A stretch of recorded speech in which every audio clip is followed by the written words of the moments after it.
Welcome back to Privy. Privy is a podcast about bathrooms, recorded from my home bathroom. I'm your host, Hunter Hoover, and I love bathrooms. Welcome back, everyone, and welcome to Privy Summer. It's back. And this summer is going to be a summer of experimentation. It's going to be fun.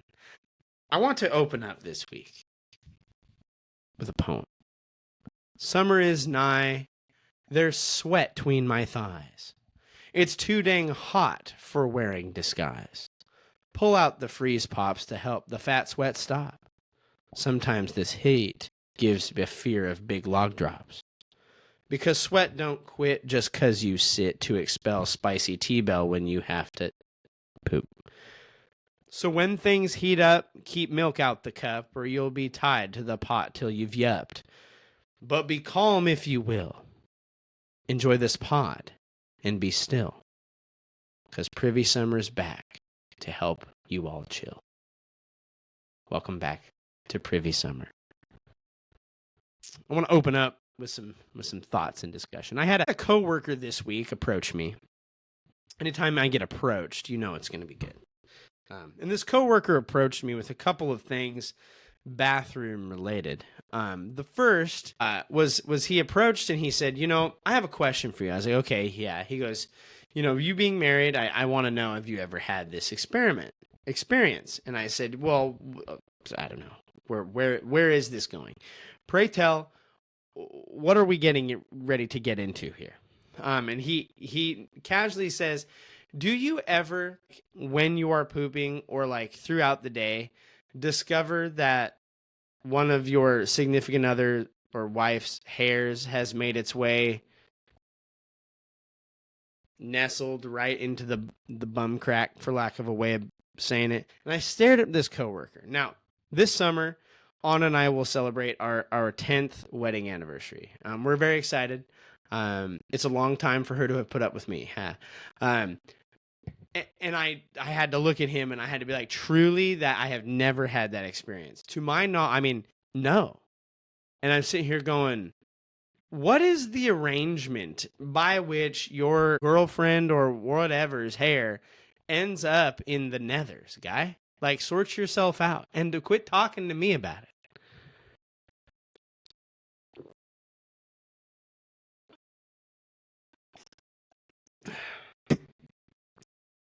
Full disclosure, that was my seltzer from last episode.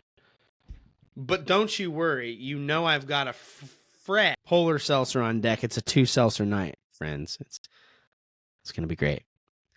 Summer is a great time of year. And whether you've got girlfriend hair or booty sweat messing up your undies, it's a time made greater by the joys of camping and hiking. At the point of this episode's record, tomorrow I will be going on the first hike of the year with our youth at our church. It's going to be great. I said first because I think we're going to try to get our family out on the camping and trailing and all that stuff. It's going to be great. But summer brings the joy of the great outdoors.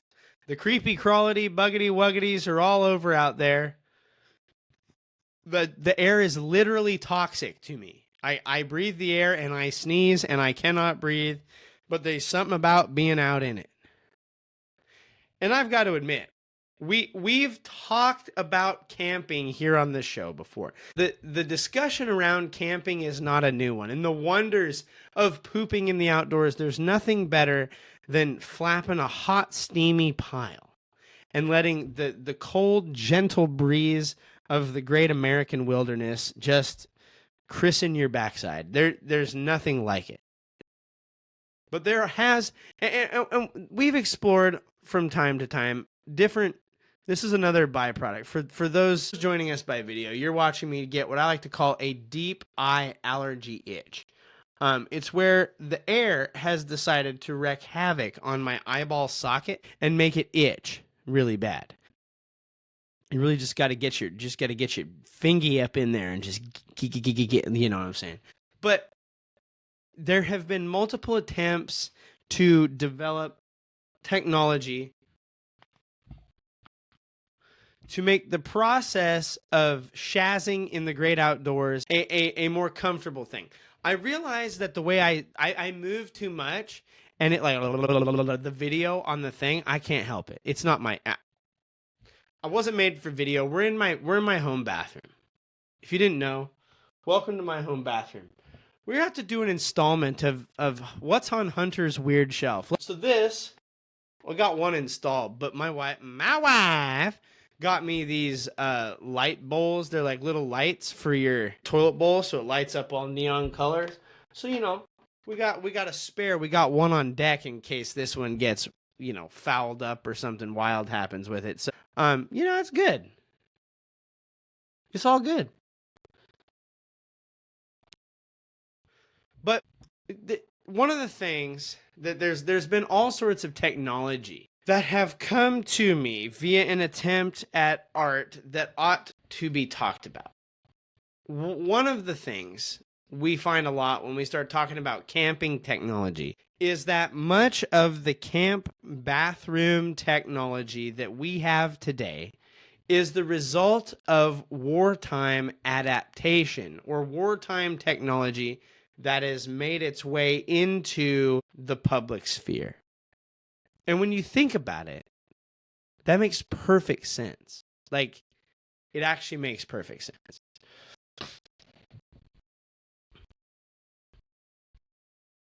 A lot of technology and things have developed out of necessity.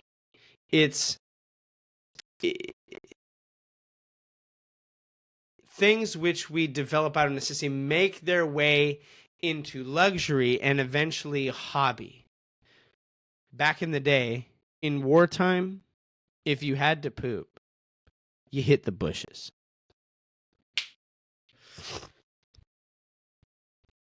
Excuse me. But in the times of trench warfare and having to go in or around the camp, there have been a number of options for dealing with it.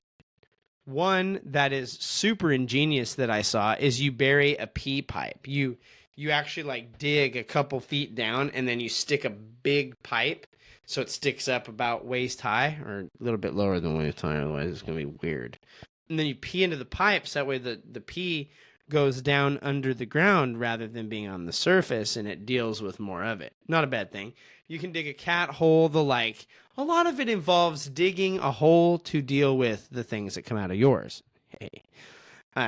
But at some point, it became either too difficult for military people to dig or the conditions did not allow it. Frozen ground, mud, like the likes, didn't allow for digging and depositing in these ways.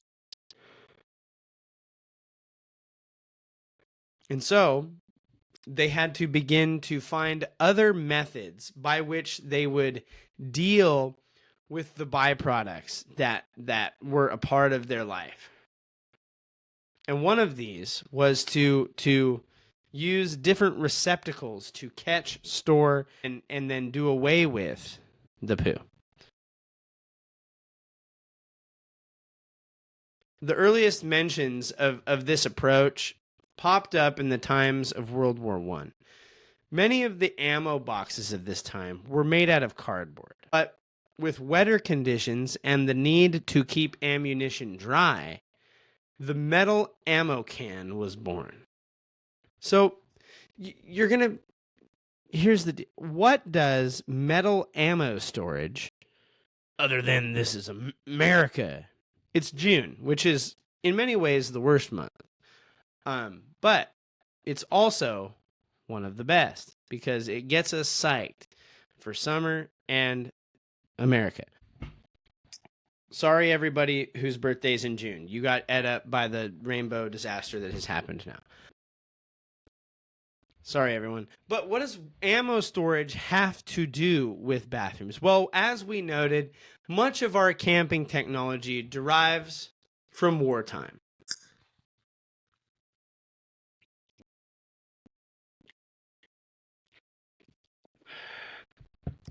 It's so dang good. Every time I sup an orange vanilla polar seltzer, It is like the first time that I have supped an orange vanilla polar seltzer. It is so good. It is the quintessential seltzer. If you are on the fence, right there. If you're, I'm having a truly bad moment. If you've ever been on the fence about trying a seltzer, get yourself a bunch of polar seltzer, orange vanilla. You will not be disappointed. Somehow it tastes like a creamsicle with none of the sugar. I don't understand it. Much of our camping technology derives from wartime. And when the ammo cans would be emptied, and you need a container for moving your materials, the empty ammo can was within reach. In bunkers or foxholes, you didn't want to just poop wherever. They did. But like life in the hole was better with less loose poop. And that's true for everywhere. That's true for life in the foxhole. That's true for life in any car. That's true for life in any bathroom. Life is better with less loose poop. The less loose poop that you can have in your life, the better your life will be. I'll guarantee it. Unless you're like a weird like fertilizer technician person, you probably love loose poop.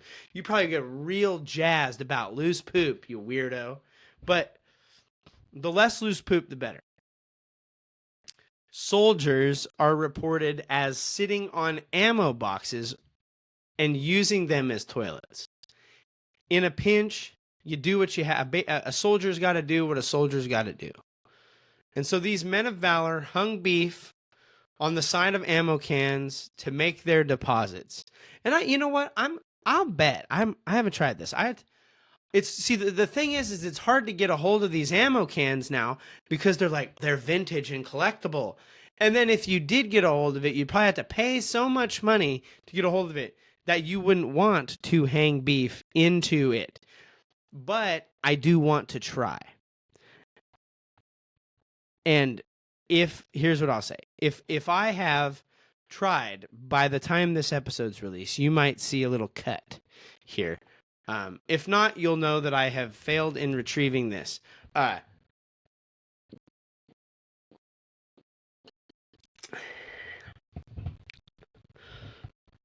Excuse me.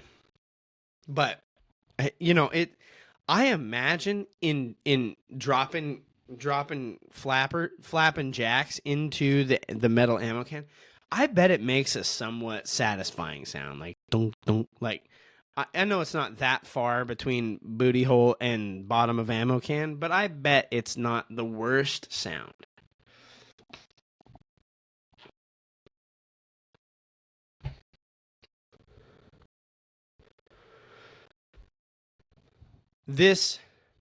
A person who did this, a person who pooped into an empty ammo can, became known as a groover.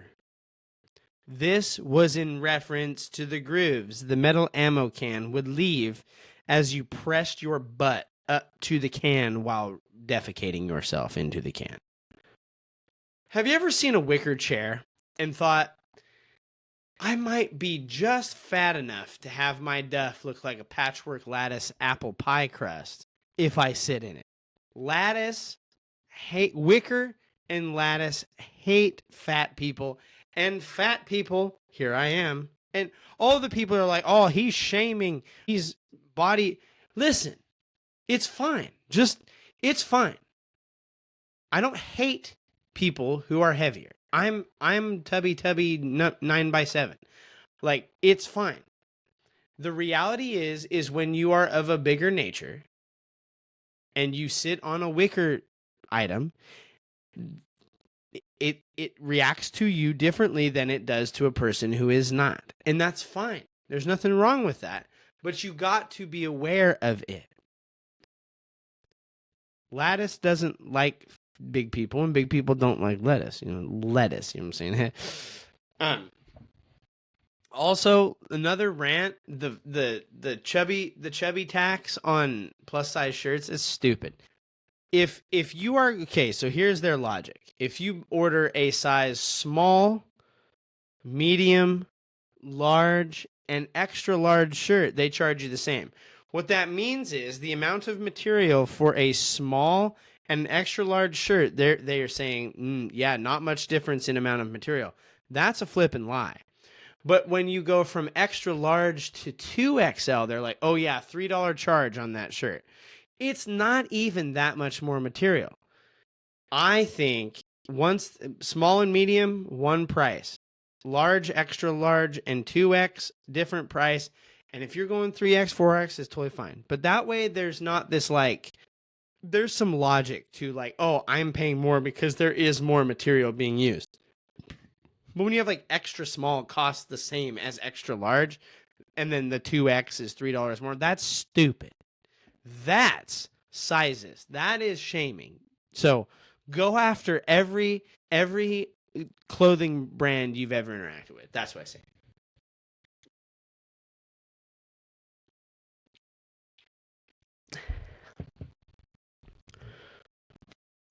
But these groovers, these men who sat on their ammo cans to poop, had these grooves left in their butt. When it leaves lines, that's the groover effect. In modernity, the groover is, you can look up groover toilets. And it's less of an ammo can, mostly because hipsters and, again, vintage collectors alike are a scramble to get these cool metal boxes. Ooh, it's so neat. I'm going to put it on my shiplap and call it a week. But nowadays, on a hike or a camp, the 5-gallon bucket can be employed. You go, and these are easy to come by. You go into any Home Depot or Lowe's around the country, they are literally begging you to buy some 5-gallon buckets. In the mid-'60s, the term for groover became widely used by rafters and hikers who did not have a shovel and either needed to pack out the poop, turned to metal ammo cans and small buckets with lids to do the job. Nowadays, you can buy groovers. These are designed and engineered to be lightweight and portable and able to be hauled out into the out of doors. Some of them even collapse and have like a little like storage sleeve. They're easier. They come with little bags that you can stick inside them. You can get a groover kit for less than $30, complete with a Fat Kid approved 400-pound seat, bags, phone and TP holder, and a carrying case. They have the groover down to a science, and in getting the groover down to a science, they don't leave grooves, so they are not groovers. These modern groovers have seats. Back in my day, the groovers cut your butt and sank into your bank and tore up your hide. And as a result, back in my day, we made our own groovers. This is Hunter's Anecdotes to keep you afloat. This Hunter's Anecdote is called Redneck Groover. So, as if a groover is already not hick enough, when me and my buddies in our senior year, one of the things we'd like to do, especially when the weather turned, is we would like to go out camping on the Sun River with the guys. We'd go out camping, put up next to Sun River, get a couple tents, fire pit. One time, my buddy David, friend of the show, hopefully future guest, woke up and had like rolled in his sleeping bag, and like the back part of his sleeping bag had like melted on the fire. Dude could have died. Very scary. Glad he didn't. But one of the things that we would often do as our setup is we had this like redneck groover porta potty. And what this was is we would dig a hole. So like, dig a couple foot so hole, and then you would put a lawn chair over it. And I remember seeing this before I knew what it was. I walked up on it and I'm like, what in the world? What is this? And essentially what you're looking at is you have like, again, a foot to 2 foot hole in the ground, and you look in the hole and it's just pile with TP and poo-poos and all this stuff. And then above the hole is a chair. It's like a camp chair, but you've cut out the seat. And then you put like a not a toilet seat, but like some sort of like a like a platform to make it a little bit firm. And you sit on this chair, and it's actually pretty comfy, but you just sit on the lawn chair and you just poop through the hole that's been cut through the booty bottom of it down into the little pile underneath. Sometimes, we'd employ a bag. Sometimes we'd stick a bucket if we didn't want to dig. But that chair, if you got an old randy lawn chair, what I learned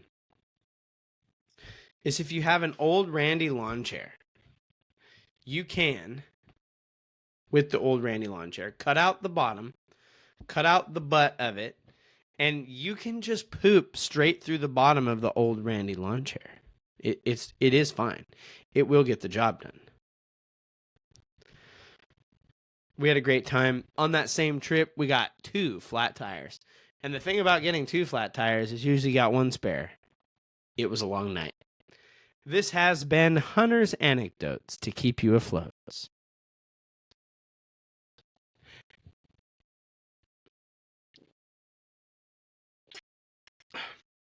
As is noted, they've got the groover down to a science. And nowadays, often employed with the groover is a bag of some sort. I'm already on record saying pooping into a vomit bag. Yes. This is it.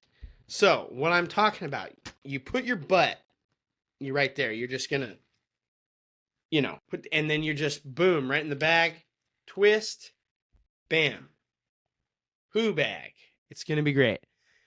But I'm on record saying pooping into one of those, great idea. Big fan. It's fine. But there's another there's another war/space technology which gets employed in the camp. And we need to explore now the wag bag. Now, while wag bag sounds like a questionable bedroom move, it isn't. It could not be further. I'm going to be honest. I really tried to figure out where the idea for the wag bag came from, and I couldn't really find it. There talks about military service people pooping in bags of very type. When they couldn't be dealt with for a while, it just sits around. They start to put things in it. And that seems to be where this has come from. If you don't have your ammo box, you poo into a bag. You got your wag bag. Why? Because it's full of wag. Now, it sits around. And then as it sits around, it begins to get kind of funky. Poo, it stinks. And so they're like, wow, when we poo in it, if we put something in it to keep it from smelling, then maybe we don't have to move it as quickly and it can sit around a little longer than maybe it normally would have. So they've started to put things in it. Lime, looking at you, great stink. Back in the day, they put lime in the River Thames because it stank so bad because of all the nasty human yucky poo-poos that were in the water. Disgusting, sick, foul people. Sorry. But the earliest historical marker where I can find the official, this is what a wag bag is 1999, which seems way too late in the game. I think this is when it was patented, or when someone said, I can make a trainload of money off this. Let's slap a label on it and charge 5 times more than I should. In short, I think this was a thing that happened for a long time before the Clean Waste Company patented or designed their wag bag. The name comes from the chemical compound they put inside the bag, known as the Waste Alleviation Gel, WAG, or WAG for short. Now, I would have called it a wag bag because you wag into it. Wagging is the act of taking a fat deuce in a bag. Wag bag. But no, it actually stands for Waste Alleviation Gel. And it's this gel stuff that both deodorizes the stinky poop and also kills some of the bacteria, making it not non-toxic, but less hazardous to be around. You can, with a wag bag, carry it out. It makes it safer to have poop around in a bag. It's highly used in hikes and river trips where digging the hole for the bog is less of an option. The wag bag is an excellent option storing and removing your poop from the greatest of outdoors.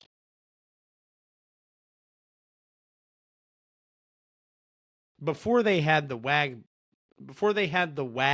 in wag bag, that is the gel, they had something else called flying toilets. Now, flying toilets are not what they sound like. On the surface, it seems like an incredibly wild idea. But in short, if you poop into a bag and carry it out, you do what you have to do. The flying toilet, however, is a tongue-in-cheek term for skeeting a bag of poop as far as you can on your hike. You're hiking, you've done your thing, you've got your bag full of wag, not the gel, the turd. And instead of packing it out, you zing, toss that thing down the mountainside.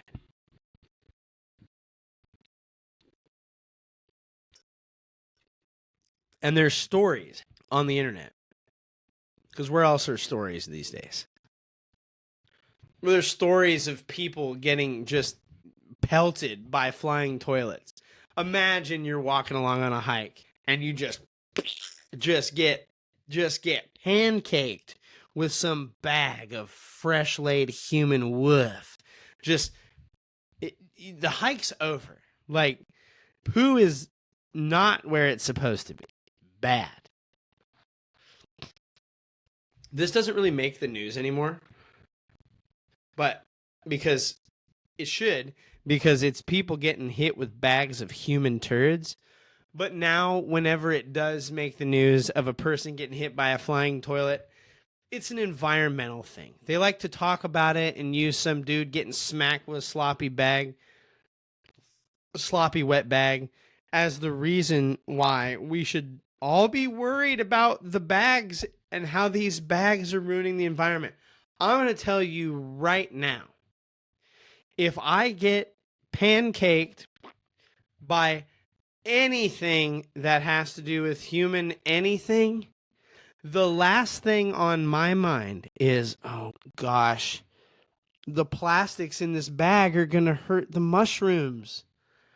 I'm thinking, I'm going to find somebody because I just got hit with a dookie bag on my hike. It's 85 degrees. I've got booty sweat. There's no reason I should be dealing with this. This cannot be a thing. It's a dookie bag bombing. Wild. Don't do that. Pack that crap out. Literally. Between wag bags and groovers, we have two more inventions, and you could even put them together. Put the wag gel in the bag of the groover and let groover yourself. Go groover hoover. But with these, it's just another couple tools in your arsenal to be ready for the summer camp and hike season this year. How exciting. Happy Privy Summer, everyone. It's the summer of experimentation. We've got a lot in store.